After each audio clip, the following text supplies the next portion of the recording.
নমস্কার বন্ধুরা, সাথী কুকিংয়ে সবাইকে স্বাগত। ভিডিওটা শেষ অবধি দেখার জন্য অনুরোধ থাকলো। আর আজকের আমি নিয়ে চলে আসি নতুন একটা রেসিপি, দুর্গাপূজার স্পেশাল রেসিপি। অষ্টমীর দিন ভাত, রুটি, লুচি যে কোনোর সাথে এটা পরিবেশন করতে পারো। আর নতুন বন্ধু চ্যানেলে এলে সাবস্ক্রাইব করার জন্য অনুরোধ থাকলো। ভিডিওটা না টেনে শেষ অবধি দেখার জন্য অনুরোধ থাকলো। তাহলে দেখা যাক আমার কী কী উপকরণ এখানে লেগেছে। এখানে নিয়েছি আমি একটা বাঁধাকপি, আছে 1 কিলো। এটাকে আমি কেটে নিয়েছি, দেখো এইভাবে কেটে নিয়েছি, একদম সরু সরু যে কাটতে হবে সেটা না, এইভাবে আমি বাঁধাকপিটাকে কেটে নিয়েছি। আর নিয়েছি বড় সাইজে 2টো আলু, ডুমু করে কেটে নিয়েছি। আর নিয়েছি আমি এখানে 150 গ্রাম মুগ ডাল। একটা বাঁধাকপির জন্য আমি 150 গ্রাম মুগ ডাল নিয়েছি। এটা একদম নিরামিষ রেসিপি।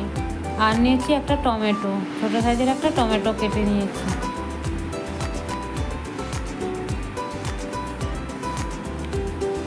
আর নিয়েছি আমি ঘরে থাকা উপকরণ মশলাগুলো। নিয়েছি আমি এখানে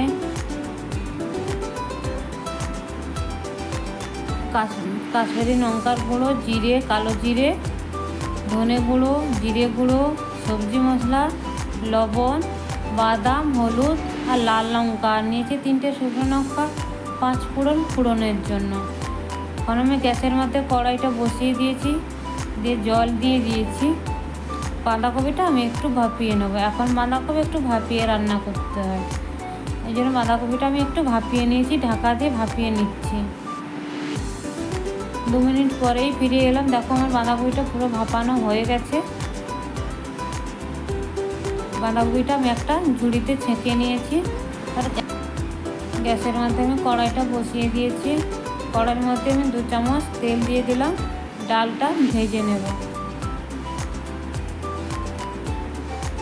বন্ধুরা, একটা কথা বলতেই ভুলে গেছি, লাইক করতে কিন্তু ভুলবে না কেউ।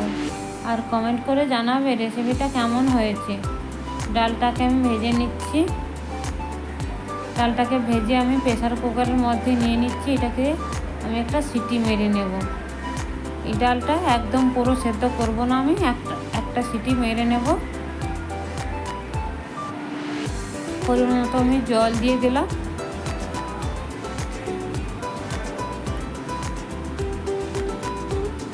ডালটা আমার সেদ্ধ হয়ে গেছে। এবার আমি গ্যাসের মধ্যে কড়াইটা বসিয়ে দিয়েছি। এই একই কড়ার মধ্যে আমি রান্নাটা করে নেব। 3 চামচ তেল দিয়ে দিলাম আমি, ছোটো চামচের। তেলটা গরম হয়ে গেছে আমার, দিয়ে আলুটা আমি ওর মধ্যে ভেজে নিচ্ছি। আলুটা আমি একদম প্রায় ভেজে নেব। অল্প একটু লবণ দিয়ে দিলাম আলুটা তাড়াতাড়ি সেদ্ধ হয়ে যাওয়ার জন্য।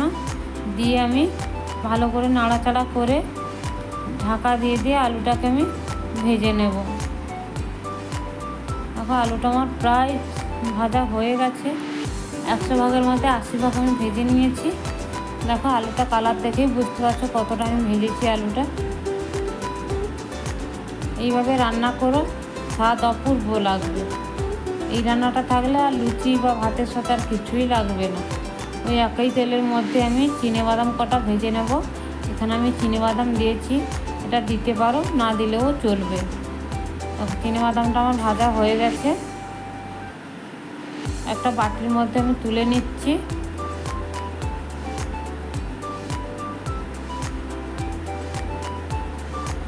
অল্প একটু তেল দিয়ে দিলাম 2 চামচ, দিয়ে ফোড়নের জন্য দিলাম 3টে শুকনো লঙ্কা, কালো জিরে আর কালো সর্ষে। দিয়ে ফোড়নটা তখন দেখে মিষ্টি গন্ধ বেরোবে। তারপরে আমি একে একে সব মশলাগুলো দিয়ে দেবো। আর একটা তেজপাতা আমি বড় সাইজের তেজপাতাটা কেটে কুচো করে দিয়েছি। ধনে গুঁড়ো দিলাম, জিরে গুঁড়ো আমি সব 1 চামচ করেই দিয়েছি।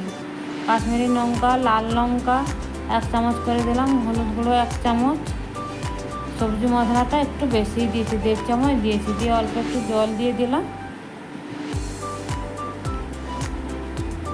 দিয়ে মশলাটাকে ভালো করে কষে নেব। দেখো মশলা থেকে আমার তেল ছেড়ে গেছে। এবার আমি টমেটোটা দিয়ে দিলাম, কেটে রাখা টমেটোটা। একটু লবণ দিয়ে দেবো টমেটোর মধ্যে, তাহলে আমার টমেটোটা তাড়াতাড়ি সেদ্ধ হয়ে যাবে।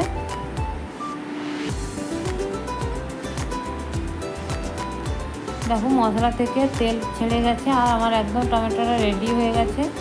এর মধ্যে আগে থেকে যে সেদ্ধ করা বাঁধাকপিটা আমি দিয়ে ভালো করে মশলার সাথে মিশিয়ে নিচ্ছি।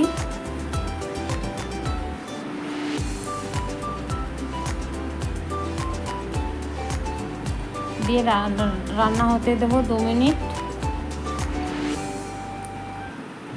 ভালো করে কপিটাকে মশলার সাথে ভালো করে মিশিয়ে নিলাম। দিয়ে ভেজে রাখা আলুগুলো দিয়ে দিলাম ওর মধ্যে। দিয়ে ভালো করে মশলার সাথে কপির সাথে আলুগুলো মিশিয়ে নেব।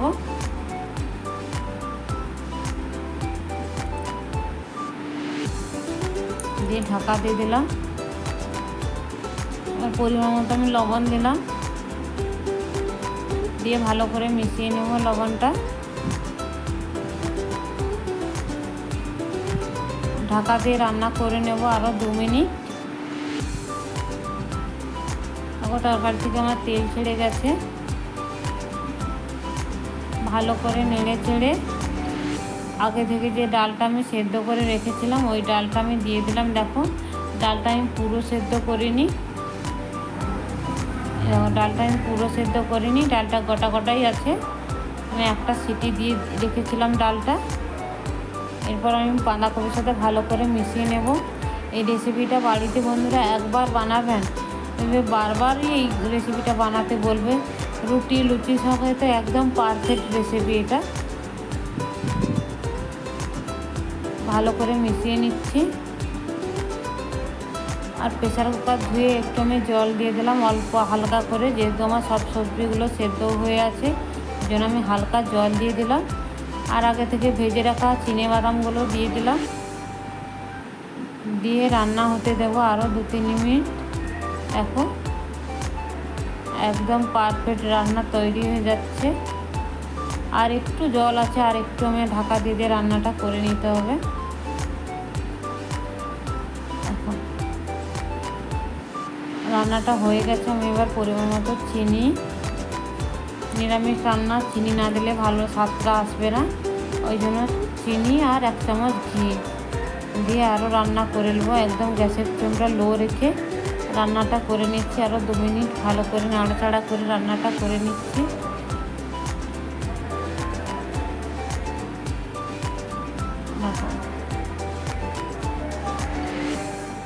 এরপর আমি গ্যাসটা অফ করে রেখে দেব।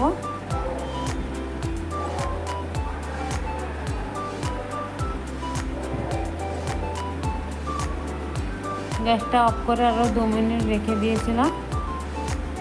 এবার তোমাদের আমি পরিবেশন করে দেখাচ্ছি।